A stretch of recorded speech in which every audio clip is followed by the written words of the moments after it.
दोस्तों, हमारी आज की कहानी में आप देखेंगे एक शहर से कैसे बहुत सारी लड़कियां गायब हो रही है और उनको कोई मार कर खा रहा है।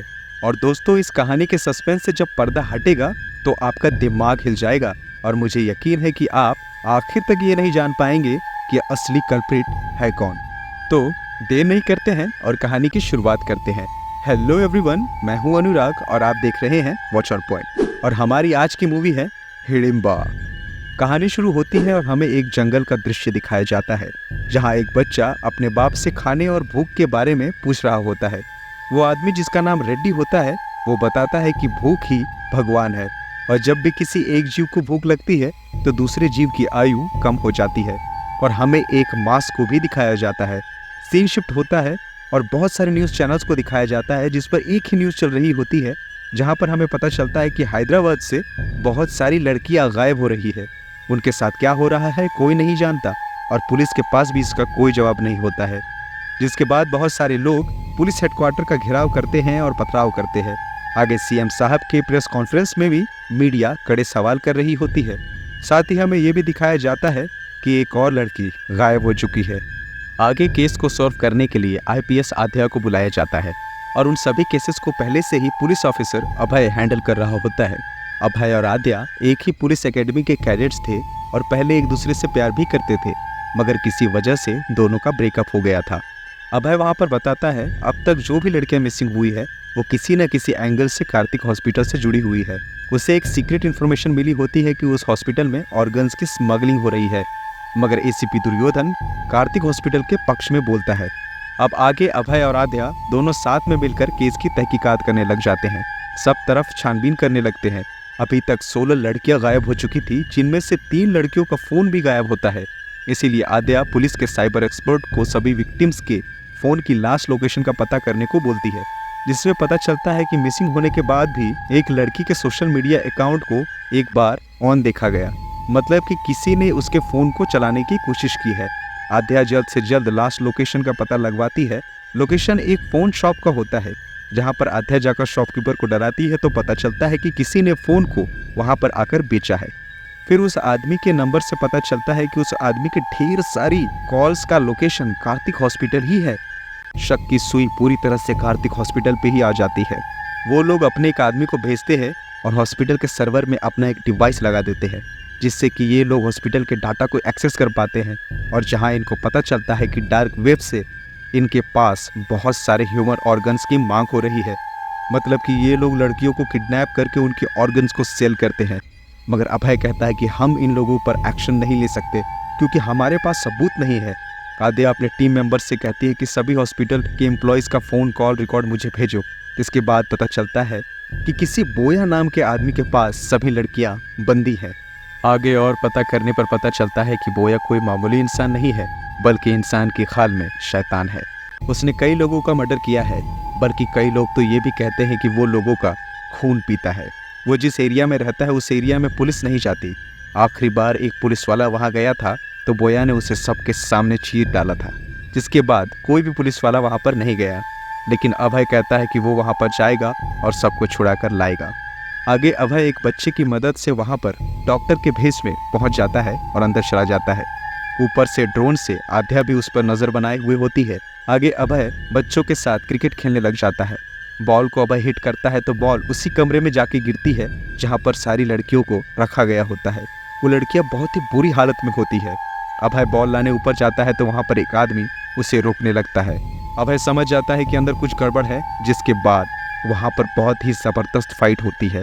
जिसके बाद वहाँ पर बोया भी आता है, मगर अभय बहुत गुस्से में होता है। वो वहाँ पर बोया और सभी लोगों को बहुत मारता है।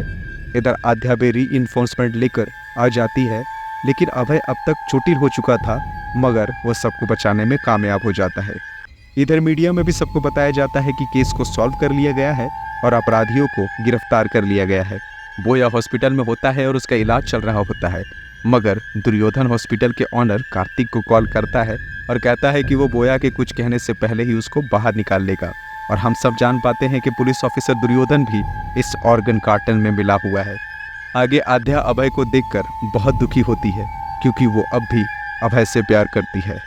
दूसरी तरफ हम सबको वापस रेड्डी को दिखाया जाता है जो कि अपने बेटे के सहारे रात में चल रहा होता है। उसे रात को दिखाई नहीं देता है। उसका बेटा कहता है कि उसे बहुत भूख लगी है। वो कहता है कि अभी इंतज़ार करो। तभी एक दुकान के सामने एक लड़की लाल साड़ी पहने हुए दिखाई देती है। बच्चा दुकानदार से कुछ खरीदने लगता है और उसका ध्यान बटाता है, और दूसरी तरफ रेड्डी उस लड़की का गला दबा के उसे मार डालता है, और दोनों उस लड़की का खून एक बर्तन में जमा करते हैं और हमें उस मांस को दोबारा दिखाया जाता है। इधर आध्या को पता चलता है कि जिन लड़कियों को इन्होंने बचाया है वो लोग वो लड़कियां नहीं है जो कि हैदराबाद से मिसिंग हुई थी, बल्कि दूसरे स्टेट की है। मतलब कि अभी भी केस सॉल्व नहीं हुआ है। जिसके बाद डीजीपी आध्या और अभय को मीटिंग में कहता है कि अभी भी केस सॉल्व नहीं हुआ है। इस बात से आध्या अपसेट हो जाती है और आगे केस में कोई लीड ढूंढने लग जाती है। आगे उसका ध्यान एक कमेंट पॉइंट पे जाता है कि जहाँ पर उसे ये समझ आता है कि सारी किडनैप हुई लड़कियों में रेड कलर कॉमन है। किसी ने रेड साड़ी पहनी थी तो किसी ने रेड दुपट्टा लिया था, किसी की स्कर्ट लाल थी तो किसी का टॉप रेड। आध्या एक साइकियाट्रिस्ट के पास जाती है और इस बारे में पूछती है। डॉक्टर कहता है कि कुछ लोग सभी रंगों को नहीं देख सकते, केवल कुछ ही कलर्स को देख पाते हैं, और ये कलर्स उनको बहुत इन्फ्लुएंस करते हैं। जैसे कि वाइट कलर शांति को दर्शाती है और रेड कलर भोग को इन्फ्लुएंस करती है। ये सभी दरअसल ब्रेन के ही इमोशंस है। इसके बाद ये लोग अंदाज़ा लगाते हैं कि जो भी अपराधी है वो ज़रूर उसको केवल रेड कलर ही दिखाई पड़ता है। जिसके बाद आध्या ये रिपोर्ट लिखकर डीजीपी के पास जाती है और एक प्लान बनाती है। वो लोग शहर में कर्फ्यू जैसा माहौल बनाएंगे और लेडी कांस्टेबल्स रेड कपड़े पहने हुए ड्यूटी पर तैनात होगी, और जब वो हमला करेगा तब हम उसे पकड़ लेंगे। इधर रेड्डी को वापस दिखाया जाता है। उसका बेटा भूखा होता है और लगातार कह रहा होता है कि उसे भूख लगी है। जिसके बाद दिखाया जाता है कि एक लेडी पुलिस कांस्टेबल गायब हो चुकी है। डीजीपी आध्या को बहुत डांटता है, कहता है कि तुम अपने टीममेट की भी रक्षा नहीं कर पाई और तुम ही कलर ब्लाइंडनेस की थ्योरी बनाकर मेरे पास आई थी और हमने अपनी ही टीममेट को खो दिया। मुझे तुम्हें यह केस सौंपना ही नहीं चाहिए था। दूसरी तरफ रेड्डी और उसका बेटा किसी को मारकर खा रहे होते हैं। आध्या उस जगह पर जाती है जहां से लेडी कांस्टेबल गायब हुई थी। उसे वहां पर झाड़ियों के पीछे से कुछ आवाज़ें आ रही होती है। जिसके बाद आध्या उन झाड़ियों को हटाती है और आगे जाती है। वो देखती है कि दो बच्चे आपस में ही एक मास्क के लिए लड़ रहे होते हैं। आध्या बिल्कुल शॉक हो जाती है क्योंकि ये वही मास्क होता है जिसकी वजह से उसके पापा भी गायब हुए थे। साथ ही हमें ये भी पता चलता है कि अब तक हमें 2 टाइमलाइंस को दिखाया जा रहा था, जिसमें रेड्डी और उसका बेटा 1999 में थे और आध्या 2023 में थी। जिसके बाद आध्या उस मास्क को अपने घर केरला ले जाती है, जहां उसकी माँ उस मास्क को देखकर घबरा जाती है क्योंकि उसी मास्क के केस में आध्या के पापा तहकीकात करते हुए गायब हो गए थे। वहां पर आध्या अपने पापा के कुछ पुराने फाइल्स को देखती है। जिसके बाद आध्या अपने पापा के पुराने दोस्त से जाकर केस के बारे में पूछती है, जहां पर वो बताता है कि 1999 में बहुत सारे पुलिस स्टेशंस में लड़कियों के गायब होने के केसेस दर्ज होने लगे थे। इसके बाद उन लोगों ने सब तरफ अकेली लड़की को बाहर निकलना बंद करवा दिया। एक दिन जंगल में आध्या के फादर की गाड़ी खराब हो गई। वहीं पास में रेड्डी का घर था। आध्या के फादर वहां जाकर उससे पानी मांगने लगते हैं। रेड्डी कहता है कि उसे ठीक से दिखाई नहीं देता है, तो वो अंदर जाकर खुद ही पानी पी लेता है और रेड्डी से पूछता है कि उसे जंगल में डर नहीं लगता। रेड्डी कहता है कि वो शहद का काम करता है, वो जंगल में रहकर शहद को आराम से निकाल सकता है। जिसके बाद इंस्पेक्टर वहां से चला जाता है। अगले दिन कोई उसी मास्क को पुलिस स्टेशन लेकर आता है और आध्या के फादर को देता है और कहता है कोई उसको देखकर जंगल में भागने लगा और उसके बाल घुंघराले थे और बड़े थे। जिसके बाद इंस्पेक्टर रेड्डी पर ही शक करने लगता है, मगर साथ ही ये भी सोचता है कि वो तो अंधा है, इसीलिए उस मास्क को वो फॉरेंसिक में भेजता है, जहां पता चलता है कि उस मास्क पर बहुत सारे लोगों के ब्लड्स के सैंपल्स हैं और ये उन्हीं लड़कियों से मैच करते हैं जो गायब हुई थी। और वो फॉरेंसिक डॉक्टर इंस्पेक्टर को हिडिंबा नाम की किताब देता है क्योंकि उसके कवर पेज पर इसी मास्क की तस्वीर थी। वो किताब संस्कृत में थी, इसीलिए इंस्पेक्टर सीधा उसके राइटर के पास चला जाता है, जहां पर उसको पता चलता है कि प्राचीन भारत से कई ट्राइब हुए हैं जो कि आज तक मौजूद है। 1857 के विरोध के बाद अंग्रेजों ने सेल्यूलर जेल बनाई और सभी कैदियों को वहां पर लगातार ले जाते रहे और कड़ी सजा देते रहे। मगर लगातार बढ़ती हुई भीड़ को देखते हुए अंग्रेजों ने कैदियों को एक आइलैंड पर छोड़ना शुरू किया, जिसका नाम था हिडिंबा आइलैंड, जहां के ट्राइबल लोगों को मारकर उसका कच्चा मांस खा जाते थे। लेकिन जब भारत आज़ाद हुआ तब जमींदारों ने ट्राइबल लोगों को मारकर भगा दिया ताकि वो जमीन को हथिया सके, जिसकी वजह से वो लोग भागकर गांव में आकर लोगों को मारकर खाने लगे, जिस पर बचे हुए ट्राइबल्स को गांव वालों ने जिंदा जला दिया था, मगर शायद उसमें से ही कोई बच गया होगा। उसके बाद आध्या के फादर ये सारी बात अपने सुपीरियर ऑफिसर को बताकर अकेले ही रेड्डी के पास गिरफ्तार करने के लिए चला जाता है। इन दोनों के बीच जबरदस्त हाथापाई होती है और आध्या का फादर और रेड्डी दोनों मारे जाते हैं। आध्या ये सोचने लगती है कि प्रेजेंट डे पर जो किलिंग कर रहा है वो शायद रेड्डी का ही बेटा होगा और उसको भी अपने फादर के जैसे ही कलर ब्लाइंडनेस की बीमारी होगी और शायद रेड्डी का बेटा गोया ही हो सकता है, क्योंकि सारी चीज़ें मैच हो रही होती है। बोया को भी कलर ब्लाइंडनेस होता है, वो भी केरला से ही आया होता है। उसके बाद अभय और आध्या उस राइटर के पास जाते हैं। राइटर वहाँ पर रेड्डी की कहानी सुनाता है। अपने लोगों को जलता देख रेड्डी भागकर एक गांव में आ गया। उसे एक मटन की दुकान पर काम मिल गया था, जिसके बाद रेड्डी इंसानी मांस को खाना छोड़कर एक नॉर्मल जिंदगी जीने लगा। जिसके बाद उसकी शादी भी हो गई। वो बहुत खुश था, पर एक बीमारी की वजह से उसकी बीवी की मौत हो गई और वो बहुत टूट गया और लगातार रोने की वजह से उसको कलर ब्लाइंडनेस हो गई। इसके बाद वो अपने बेटे के साथ कहीं चला गया और वो जहाँ जहाँ पर गया काफ़ी सारी लड़कियाँ मिसिंग हो गई। आगे उसके मौत के बाद उसके बेटे का एडमिशन भी किसी मिशनरी में करवा दिया गया।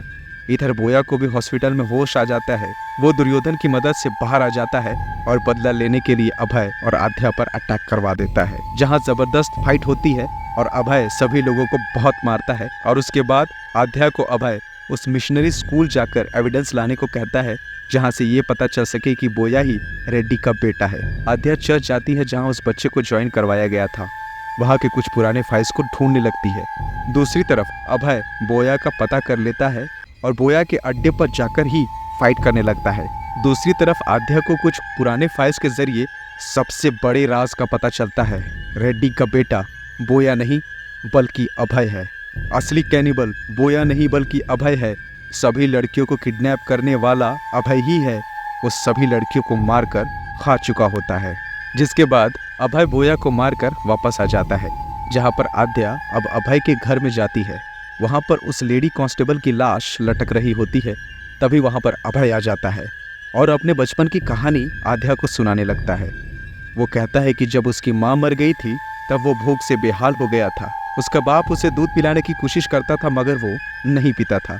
एक दिन उसके बाप की उंगली कट गई तो वो अपने बाप की उंगली चूसने लगा, जिससे कि रेड्डी जान गया कि उसके बेटे के भी अंदर उसी के जीन्स है, जिसकी वजह से उसके पास भी मांस को खाने की तड़प है। वो इंसानी मांस खाते हुए बड़ा हुआ, मगर अपने बाप के मौत के बाद वो स्कूल चला गया और सुधर गया। लेकिन जब अभय और आध्या प्यार में थे तब एक दिन आध्या की उंगली कट गई और खून निकलने लगा, जिसको अभय ने अपने मुंह से लगा लिया और उसके अंदर का कैनिबल जाग गया। इसलिए ही उसने आध्या से ब्रेकअप कर लिया था और जिसके बाद से ही वो लड़कियों को मारने लगा और उनका मांस खाने लगा। अभय कहता है कि जब भी मुझे भूख लगती है तो मेरा दिमाग मेरे काबू में नहीं होता है, मुझे सिर्फ लाल चीज़ ही नजर आती है। और आगे अभय कहता है कि मैंने जानबूझकर तुम्हें सारे सबूत देकर मुझ तक पहुंचाया है ताकि तुम इस कहानी का अंत कर सको। अभय एक गन आध्या को देता है और चलाने को कहता है, जिसके बाद एक गोली की आवाज़ आती है और स्क्रीन ब्लैकआउट हो जाता है और हमें ये पता भी नहीं चलता है कि आध्या ने सच में अभय को मार भी दिया है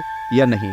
और इसी सीन के साथ ये मूवी यहीं पे ख़त्म होती है। दोस्तों, हम आगे आप लोगों के लिए और भी ऐसी ही बेहतरीन मूवीज़ का एक्सप्लेनेशन लाते रहेंगे।